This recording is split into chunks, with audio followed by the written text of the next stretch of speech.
भविष्यासाठीही तुम्हाला त्याचा नक्कीच उपयोग होईल. आणि काही नाही झालं तर हा खेळ आपल्याला भविष्यामध्ये आपल्या दररोजच्या जीवनामध्ये सुद्धा खूप उपयोगी पडतो. कारण की आपण आपल्या जीवनाकडे खेळाडू हे पाहत असतो. आपण आज ह्या तणावाच्या युगामध्ये ताणतणावामध्ये खेळ फार महत्वाचा आहे. आयुष्यामध्ये त्याच्याने नोकरी लागणार नाही, मार्ग कदाचित त्याचं वाटणार नाही, नोकरीचं काय सांगू शकत नाही, परंतु तुमचं जीवन हेल्दी राहील, आरोग्यमय राहील, पुढं भविष्यात सुद्धा तसंच राहील. आणि आपण जीवनात खेळाडू वृत्तीने पाहू, कितीही अडचण आली, खेळाडू काय करतो, किती अडचण आली तर त्यावर मात करतात हे ते फक्त खेळाडूलाच करता येते.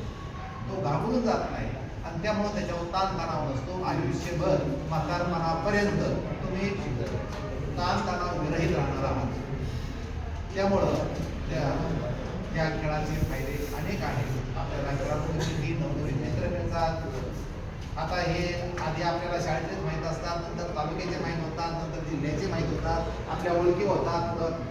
आपल्याला हे कुठं ना कुठं मिळत असतं. आणि हा सगळा फायदा केवळ खेळामुळं होतो.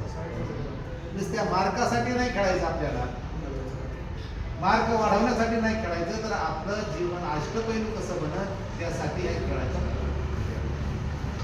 तर तुम्हाला पुन्हा एकदा या स्पर्धेच्या मानाने सरांचंही अभिनंदन करेल, क्रीडा विभागाचंही अभिनंदन करेल आणि तुमचं मी स्वागत करतो आणि तुम्हाला या स्पर्धेसाठी शुभेच्छा.